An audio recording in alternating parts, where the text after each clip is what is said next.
In this edition of Impact, we take a fishing trip in the middle of a concrete jungle. You tell people that you fish the LA River, the first response is like, are there three eyes on the fish? Do they glow? When like people see like someone in the water, they're gonna be like, like he's got cooties or something. Then, we meet the Glendale Canine Unit and their four-legged crime fighters.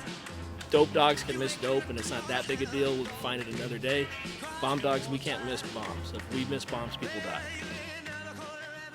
But first, we unmask the lives of sports mascots. When you're in the outfit, you can't be like, there's no dozing off. You're in there, you got to make sure everyone is looking at you. You got to get them pumped up. You got to make sure that they're there to cheer on the team. Make sure that they're very loud.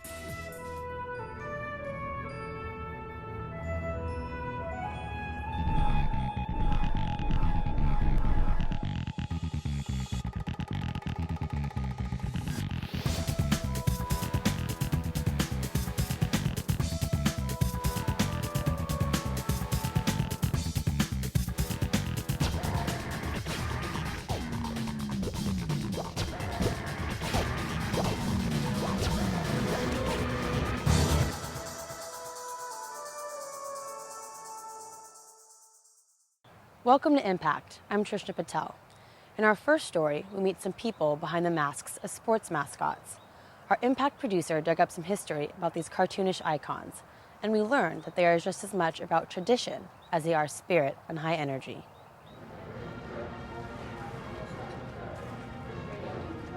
You need a sense of fearlessness to be a mascot. You just have to go for it. If there's something that you just think is going to be wacky or zany or that's going to make somebody laugh, then do it. My job is to put a smile on people's faces. If they're having a rough day, if they can just forget about that for a minute and come to a game and have a good time, maybe have the mascot as the highlight of their time, then that's where my job is done.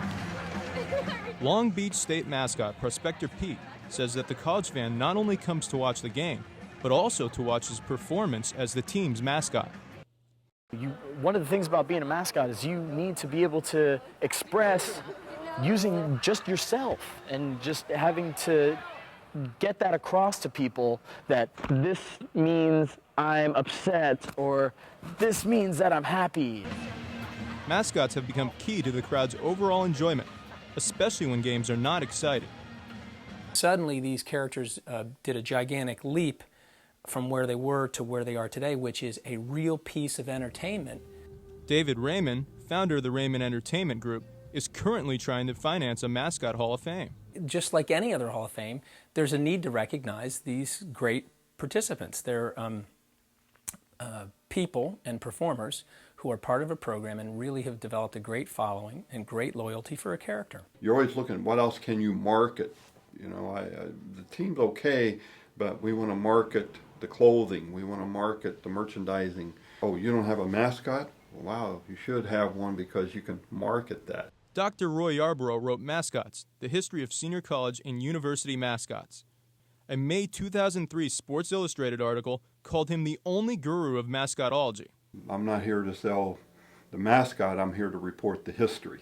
Yarborough sees himself more as the safekeeper of mascot information. He says researching the history of mascots has become an all-consuming passion. There was a play in France called La Mascotte, and this was based upon a maiden that was a virgin, and as long as she remained a virgin, anybody that hung out with her, she would bring good luck. And everybody thought, well, you know, if we all had a mascot, it would bring us good luck.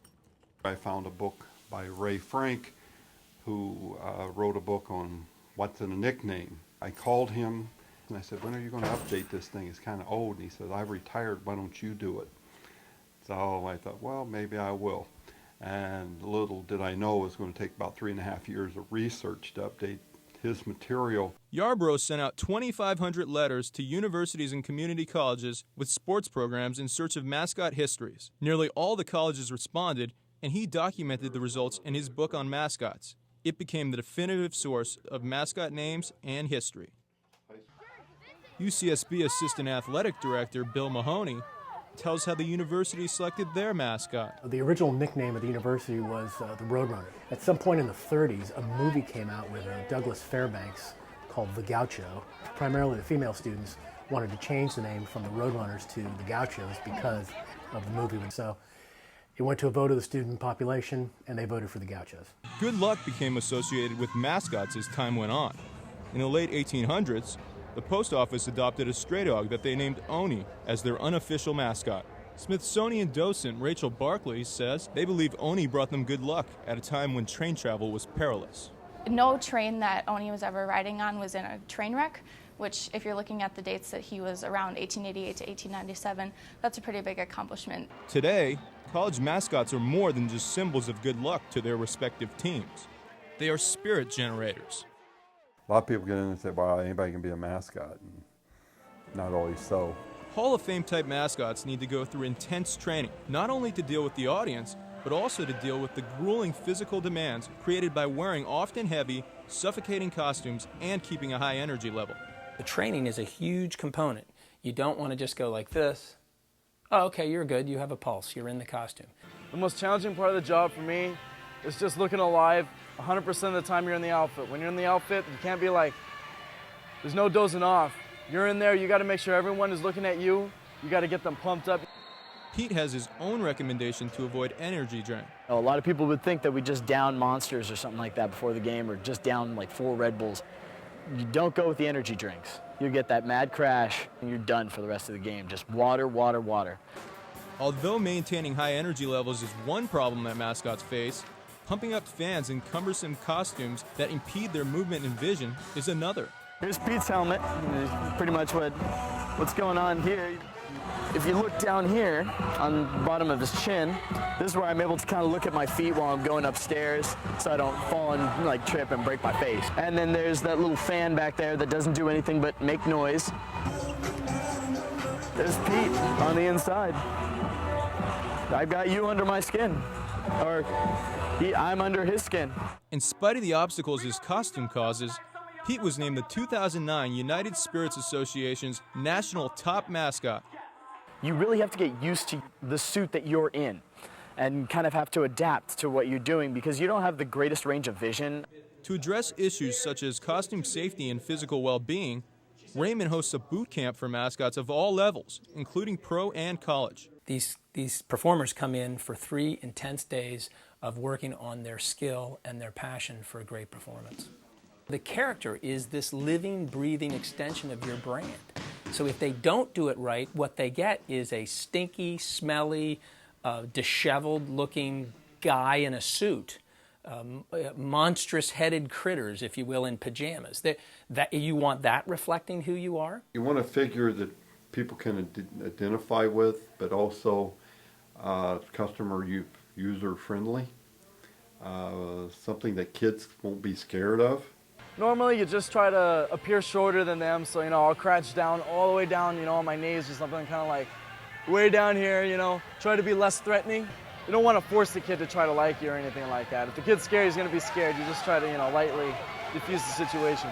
Since children are a key audience for mascots, not only should they be careful not to scare the kids, but the person behind the mask should have unquestioned integrity. Universities often do background checks. You got to make sure this is the right kind of person without blips on their, blemishes on a background that suggests they shouldn't be around children. SDSU Associate Athletic Director Steve Schnall says they have a committee to find the right person.